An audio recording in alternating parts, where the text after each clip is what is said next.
Hi. Hello, hello. Awesome. Welcome home, I should say. It looks like home, Uh, right? it is home. It honestly is home, and it's good to be home. Love traveling, but Barcelona and especially my place is home. So yeah. Yeah. And I'm saying that because I'm aware you were traveling, and that's also part of the job. And we could probably talk about that a bit, but yeah, welcome, Piotr. And let me introduce you briefly now that we already mentioned travel and everything. So you're Piotr Ciepiel. You're the founder of MiFit, and also a public speaker and a body activation and breath coach. And you are also a passionate advocate for mental and physical health.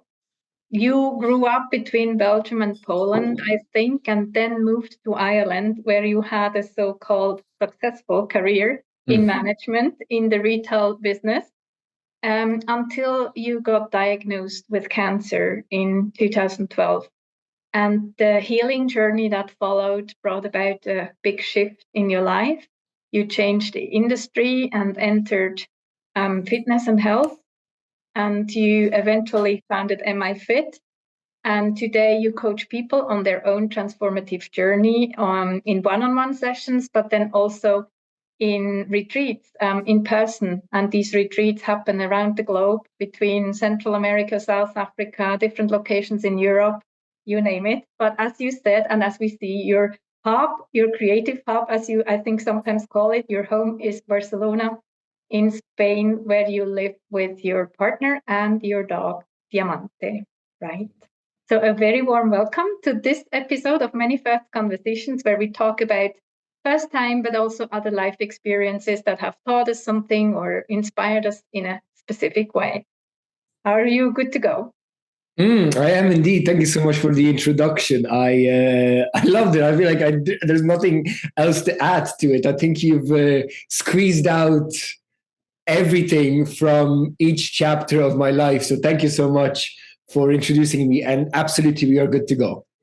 That's so good. And I know it's kind of a special moment, right? Because you become so aware of what all you have already done and experienced and established and built. And so yeah, I would like to start with MiFit because I think this is the big thing right now, and it's also very interesting and inspiring how you got there. So MiFit, first of all, what does it mean? Just the word, what does it stand for, and what does it mean for you? Mm. MiFit stands for mindful fitness. It's a portmanteau of the two words, mindfulness, and fitness. And when I founded Mindful Fitness and My Fit Coach back in 2012-13, intuitively, I knew that we are missing links between training the body, becoming aware of ourselves through mental chatter, mindset shifts. And I felt like there's no connection between the mind, the body, and the energy. So intuitively, I feel like, yes, I want to have a strong, fit, healthy body. I also want to do meditation and mindfulness and be able to observe nature, but also observe how the body works and how the body is serving us, because it is a phenomenal vessel. It is not a temple. I don't believe it's a temple. People keep saying body's a temple. No, body's a vessel. And if you use your body and if you move the body in a certain way with mindfulness, with awareness, with these moments of appreciating what the body has already given you and where it has gotten you to this point in life, you'll become truly limitless and fully aware of your divinity in this human form. I do believe that. So, MiFit Coach, mindful fitness was created and founded when I went through some of the darkest moments of my life.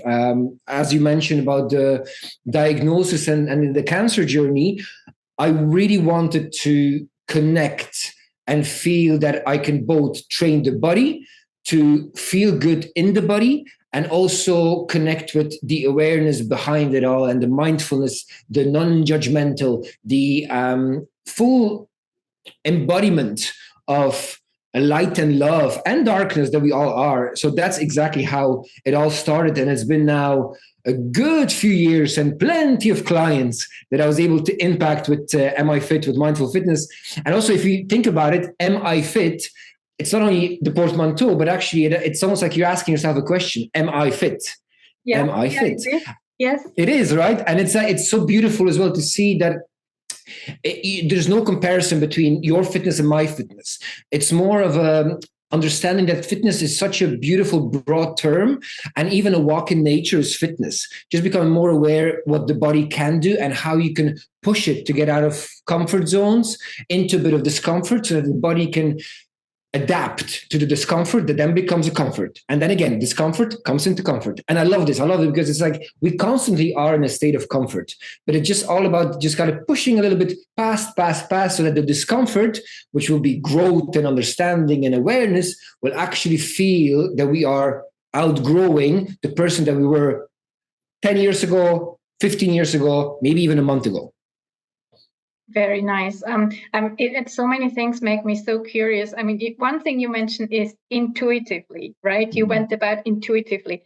Was MiFit bringing this, let's say, this intuition to your life in a more prominent way versus maybe how you lived before? You know, was intuition less present in your life, and did it come with MiFit? Is that fair to say? And could you? Yes. Maybe describe that journey a bit. How do you think? Did you manage to create more space for intuition or connect more with your own intuition? I believe that most of us are disconnected from our body. Most of us are disconnected from intuition, gut feelings, sensations, butterflies, goosebumps, or even if we are experiencing these, we don't pay any attention, or we don't put a lot of emphasis or even effort to actually understand, why is my body giving me all these signals? So why is the intuition suddenly telling me, do this, don't do that? Feel that you're in an awe or in survival mode, or if you're not. So for me, for many years, the disconnection from the body and the sensations was my everyday, every moment lifestyle. I mean, I've decided on a conscious level, not on the deeper levels of tapping into the mind-body connection. I decided that I want to be exactly as society wants me to be. So I really rushed into the greatest successful career, and without even feeling that this is something that I want to really pursue, and is it really aligned with me? Is this my mission, my dream, or am I just underlining, just bolding the word "just" in this, or am I just trying to prove that I'm worth it, that I'm good enough, that I will shield myself behind titles, which I think a lot of people are doing in the Western world, or in the world that wants us to have different positions, labels, and higher and bigger paychecks and higher positions on the ladder of success. But that meant for me that it was a big disconnection from my body, but it was all about me trying to prove on a mental mind level of, will I belong? Will I be the first foreigner in Ireland that will achieve this title, which I did? Will I receive approval from my peers, but also my family, my dearest grandmother, because I was always truly blessed when I heard her saying that she's so proud of me. And, there's these little moments in life which we don't pay attention to, but words have power. And the way we not only talk to ourselves about ourselves, but also what we hear from people that we give authority to, our families, again, people with titles, doctors, teachers, we are giving them full authority to tell us that this is right and this is wrong. So I was really disconnected. So the intuitive feeling of creating MiFit came from this moment where the mind had to give up, because when I was diagnosed with cancer, and when I was shielding and protecting myself, when I was playing the role of I can manage through any type of burnout. And back then, nobody called it burnouts as well. Burnout is it's quite a new term, really. But it was just an accumulation of stress, unresolved, undiagnosed, in the body, stored in different areas of the body. So, but again, I was really good at masking it. And I was really good at just being, great of, I got this. Give me more work to do. Yes, more titles, more. And suddenly my career obviously took off, but my physical and mental health were struggling, which I didn't notice. It wasn't obvious for me, although the body was telling me constantly to stop. You're exhausted, rest. And the body will give us all these moments of pay attention to me, give me a break, anything. But we were told, or we believe, that if we do more, we will be validated by doing more. And finally, the body will break down. There is no other way. The body will either go into an autoimmune disease, chronic stress, burnout, exhaustion, and cancer. I do believe that a lot of the diseases and illnesses of today's world, based on the fact that stress is a serial killer, that is the serial killer that we are just not addressing, and we're not feeling that we're resolving it, and unable to resolve it because nobody told us how to, is basically building up and creating this friction between us as in between the body and the mind. And then in my case, the diagnosis made my mind just stop the chatter and my body took over. So the intuition took over, and intuitively we are born with it. We know. Our body always knew what joy is, what love is, what happiness, what grief is, what sadness, what anger, but we were just told, hide it. Don't be angry. Don't be sad. Don't do this. Don't. No, you're a bad girl, good boy. All of these like labels. So finally we decided to be, okay, you know what? Mind has priority over body. But then again, as I mentioned, the body will break down and it will show you. And this is exactly the moment where you can come back to what the body is and how important the body is for you to decide on, to make conscious decisions based on how the body feels, not how the mind thinks. Very nice. So you're saying the body took over. That also we're connecting this back to intuition, right? So this kind of intuition piece is linked to the body, but I would believe that still we're not also run fully and only by the body, right? It needs this interplay between the mind and the body. So we kind of need both. And now, in terms of how you manage, I mean, I would assume there's still stressful phases in your life now, right? I mean, your travel, as you're saying, then I see that you create all this beautiful, inspiring content, for example, for social media channels. You're very present, I would say. Yeah, and I want to talk about that because it's really, it's very humorous also. That's, I think, really something I want to make sure we talk about. So, all of that is a lot as well, I believe. So how do you manage that now? Because I believe, again, still workload can get high and stress might appear. So what do you really do as Piotr for yourself in these moments? Beautiful, insightful question. Incredible, honestly, because I am not an enlightened being of constant love and peace, sharing the words of wisdom with the world. No, I am still in human flesh in this body, and I will be but I will acknowledge moments of stress, difficulty, struggle, stimulations, because again, the world will constantly show us or make us interact. And also some of the triggers that are still in us, they will be showing up at different stages of our life. And MiFit coach and mindful fitness is the business, but then the lead program of MiFit is Unpack Yourself. So when I created Unpack Yourself was exactly the reason why I knew that it's not a destination, it's a journey. We heard this so many times, but it's actually so true. Everything is a journey. So unpacking is also a journey. So what I do now, which I feel it's so beneficial, and also my clients are getting these results, is that they're becoming, and I'm becoming more the awareness behind the situation. So I am not reacting. I try to, now again, I am human, so sometimes you will see me being sad, angry, etc. Like, yes, hello, welcome to humanity. 2024. But at the same time, I do see the progress and the evolution that I have made to this point in my life where I can observe the emotions and the thoughts showing up, some triggers. Some people might just recognize, might be something that I remember from my past. Going back to family is always a bit of a triggering point as well.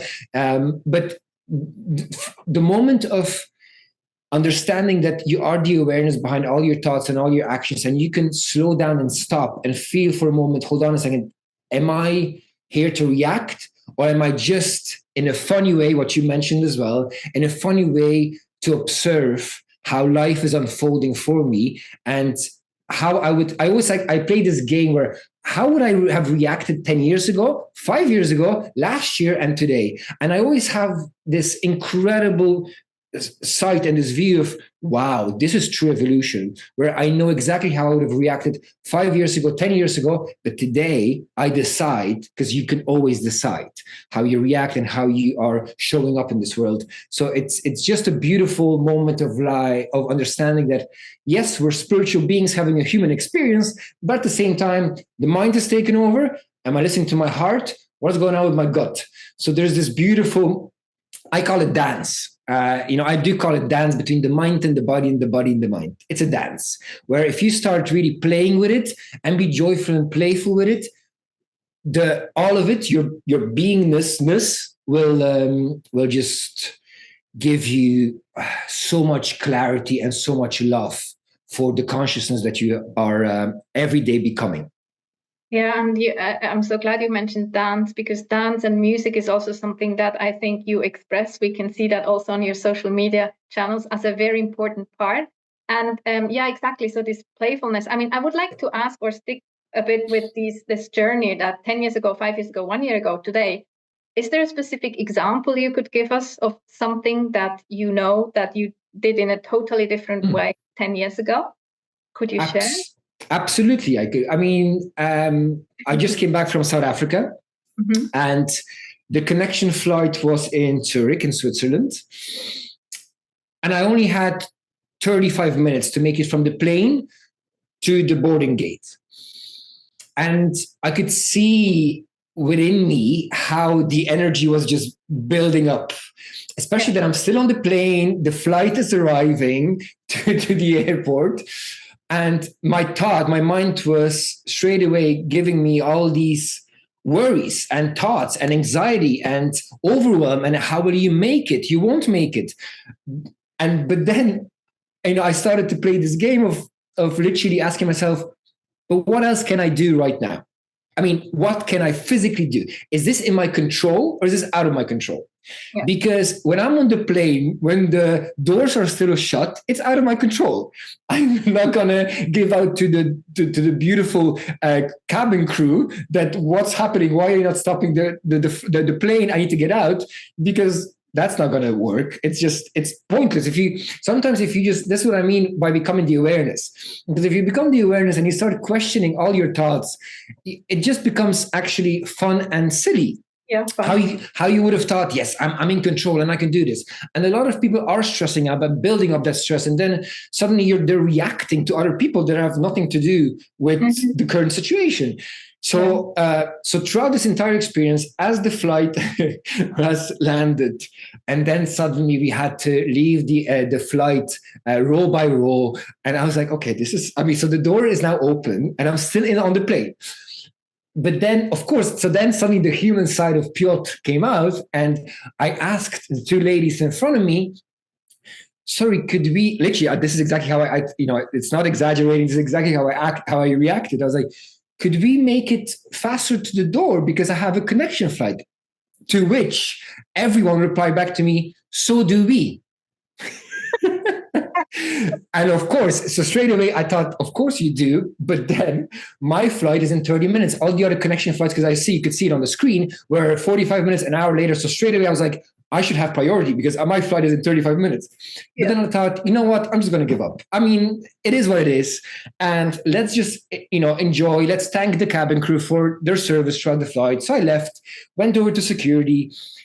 Again, there was a lot of, there was this incredible person that was just starting her shift, and she was brand new, so she was very slow and and taking out my backpacks, and I know she was like, "Oh, what is this?" And I was like, "Oh my goodness, I've got 25 minutes now, and I am here with somebody that is learning how to do the craft, how to do the work." But again, I was like, "Is that her fault? No." So again, it's out of my control. So literally it got to the point where I thought, if I won't make it, I won't make it. Of course I want to be home, but at the same time, I mean, if I'm going to now react, police will see how I react. They will suddenly go like, this guy, something, let's just take him to the side for another check or whatever. All of these.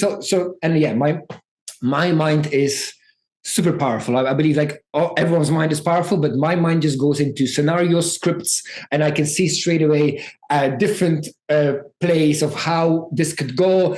Me even being in prison because I was just too aggressive, or me just making the flight. So literally, it was just so much fun. So this is the best example of seeing that 10 years ago, I would have been the person believing that I am in control of everything. That yes, the plane should stop now, the door should be open because Piotr wants to leave now. I mean, and then I would give out, and then of course I would create this circle of people, because we do like this kind of. I've noticed as well that people do cling to each other when we are in moments of distress or moments of anxiety and anger, right? So we suddenly like. Misery likes company, right? Yeah. Exactly. So suddenly we, and then of course somebody would be like, "Yeah, you're absolutely right. Yes, we should be here earlier," etc. So I just decided, you know what? And then I do have the smile on my face, because I'm like, at the end of the day, this is out of my control. So I can only control how I feel right now, connect with my breath, connect with my body, and just be as peaceful as I possibly can. Of course, I want to make that flight, but again, this is not going to serve me at all. I can so relate to that example. And now you have a story to tell. And as we touched upon humor now anyway, let's dive into that for a moment, because I feel the industry you're in, with, let's say, mental health, but also physical health. I'm not saying that it is serious per se. I know sports can be a lot of fun. Also meditation and so on can be a lot of fun. But still, I believe it's a bit generic, but people might rather have some challenges they want to work on. So it might not always be the brightest, right? The brightest energy, the brightest topics to deal with. But then you, and also I see with some fellow coaches you sometimes work with, that you started creating really humorous videos about retreats. And is that what's your humor journey? I mean, have you always been a bit of a clown in that sense? Has it always been with you for all your life? Or is that something you're discovering? I really want to live this life with humor, with joy, with a smile, and with a heartfelt emotional connection to everything, to the actions, to the people, to nature, to it all.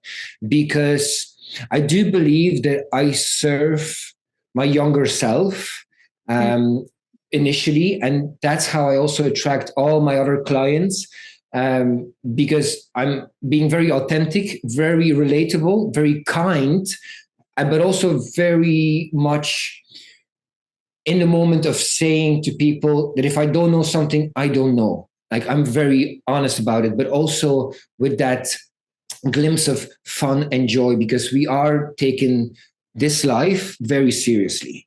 And a lot of the subjects like burnout, stress, mental health, they have been labeled and also put in a drawer of, this is very serious. Cancer, for example, cancer, I remember hearing the diagnosis and feeling suddenly like somebody has just thrown a backpack of everything that comes with the word cancer. Not just, I remember my doctors being actually very chilled about it and telling me, what will be the process and the journey. But straight away, I just got movies influence, parent influence, society. And I was like, oh my God, this is my end. This is the end. So there was a lot of darkness there. And I felt that if we bring more light to very difficult, very life-altering and life-changing events in our body, we can we can change and shift our mindset. And the mind is very powerful then to work with the body, to work with the healing process and the healing journey. And what we do, I mean, if you look at children, they are having so much fun. They're just having fun. They're laughing, they're playing, they're doing peekaboo, and they're just, like, so we must bring out that inner child and really have fun with a lot of topics that, yes, they can be very, very stressful initially, but with the context of lightness and really understanding that everything that we are going through and everything that we are embarking on, it's actually way better when we are bringing that joy, that dance, that fun. So I feel like I was always like that. I lost the ability to have as much fun in the corporate world, where, obviously, I believe that the title that I had means seriousness, etc. But at the same time, now when I look back, I still find moments from that story, that chapter of my life, where I brought the light and the fun to my team, to the people that I work with, and I bring that. I bring light. The light. Exactly. I bring the light. I know. Okay. I know. Ascending, but I do feel I bring that moment of fun and joy. When we're talking about subjects like body identification, body shaming, bullying, cancer, this identification with body and the mind, self-hatred, unable to forgive yourself, just a lot of the things, a lot of traumatic events that have happened in our life. We so often add that layer of, I see that the light is going. The layer of darkness, yes. Yes, exactly. And I do feel like there is a lot of stressful, dark moments in our life that, is there going to be a third time light? No. That bring out then, with the light, with the joyfulness, it bring out, because light also means lightness. I mean, you're going to feel lighter when you're not going to add that layer and that baggage of additional worry and stress on top of it. And is that also, I mean, people who would be facing traumas and situations like you just described now, are these the typical customers you attract or you work with? Or is it really like totally random? Or can you say there are a few topics that are common or that you even love or prefer to work with? I believe that we all really have the foundation that is spread amongst us as humans and beings. So we all want love, kindness, compassion, and empathy. And the journeys that we've put on are so often leading us to separation and feeling that we don't belong, or feeling that we are with this tribe but not with the other. And a lot of the situations that are happening right now in the world as well are allowing us to see separation rather than unity, where the clients that I attract are clients that have struggled a lot with their bodies, physical bodies, and the way they believe about, I'm just going to let this light be. I hope it's okay. I have no idea what's going on with this light. It is as it is. I'm just going to keep on flicking back on, flicking back off. It's okay. Totally okay. Yes, it is. Thank you. Absolutely. I could already see a bit of energy building up in me. We're like, why is the light not working? So again, look, absolutely. Absolutely amazing. So I do feel that I am attracting people that have been on a journey that has led them to believe in their excuses, because a lot of people that are coming to me with their journeys, and they want me to help them to unpack themselves through breathwork, movement, meditation, the programs that I create, either 1 month, 2 month, 3 month programs, are people that are very much living through their excuse. So let me explain what I mean by that. People are either believing that they're too old, too young, to this, to that, to gender, to, so there's just so many different labels that they have given themselves, but actually they're not the label. And I always say to people, it doesn't matter what you've been through. Your journey is very valid, and your excuse is also very valid. But don't stay in that excuse. You can unpack that luggage, unpack it, and become the awareness. And at any age, you can change your life so incredibly. You can truly live your dream life and do whatever you've always dreamed to do. But if you just decide to get out of the comfort zone and step into the discomfort. So I do believe I attract men, women, teenagers, people that are really willing to change the perception and perspective on their life and live a healthier, more aligned life in body, mind, and energy. And you mentioned specifically also the connection to our own body. If I look at you, and this is now quite personal, but still you are very fit, right? You have a very well-trained body, I would say. Is that something that you know, that sometimes, how to say, is something that keeps your mind busy, right? How much do you care about the physical aspects of your body? And maybe what has been your personal journey with the connection to your own body? I feel that's a topic that we could definitely talk hours about, but I'm going to try to squeeze, I'm going to try to compact it and unpack the actual, because the question is so important to be asked. And also the answer that I really want to share with you is the honest, authentic answer. So I'll be 40 this year, which I'm very happy about. Oh, why? But I would like, another question. But I do have to say that body identification was something that I struggled with for 38 years of my life and still struggle with, because I was told by, and I believed it. It's all about being told, but also then believe it, interpret it, and feel that this is exactly the truth, the all truth that there is.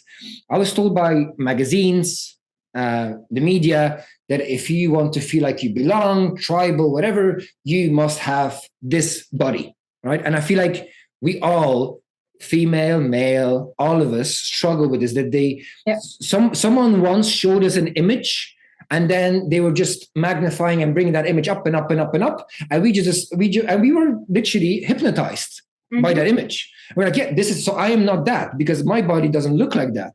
So suddenly either you're not too tall or too short, bigger, smaller, not that, all of these things have suddenly played such a big role in our lives, that we thought that if we have a certain type of body, we will feel good about ourselves. So for me, working out, and thank you so much for your comment about the physical body, but for me, working out is more a therapy for the mind, so that I can feel good in this vessel that I have, the body. And then see myself through that lens of love, where again, I do struggle with this every single day. I could even, pinpoint, there's a bit of fat here, there's a bit of fat there. Yeah, welcome to life, but knowing that this is also a journey where I want to connect with my body, and my body is a vessel, and I might not have a six-pack, and that is okay, a visible six-pack, because we all have six-packs. So if you actually think that if you think you don't have a six-pack, you do have a six-pack. Yes, it might be under a layer of fat, but hey, it's okay. So there's a lot of, so I feel, I love training the body, because for me, that is my therapy room, where or therapy moment, where I can connect with myself, look at myself also in the mirror, and see something beyond the vessel that I have, something way bigger, whether spirit, energy, soul, whatever it is.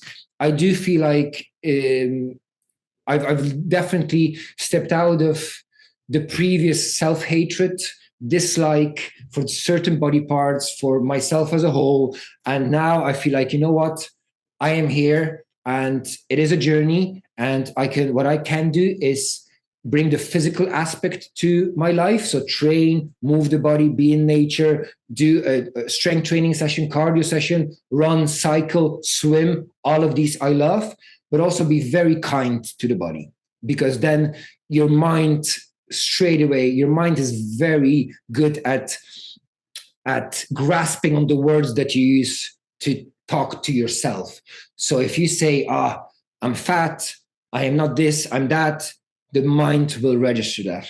And if you start, for example, also eating a certain food and you then blame yourself, or you feel, why have I done this? Self-shaming yourself.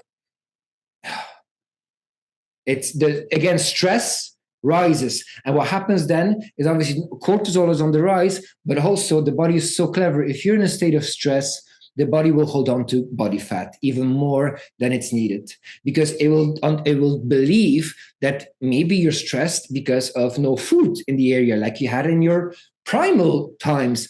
And maybe now let's add a little bit more fat around your midsection, which is the biggest struggle for most people. And let's add a little bit of fat around the midsection, so you could go without having any food in your system for days. When in fact, the stress has nothing to do with that. The stress is about your own self-talk, self-shaming, but the body doesn't know that difference. Thank you for sharing that so openly.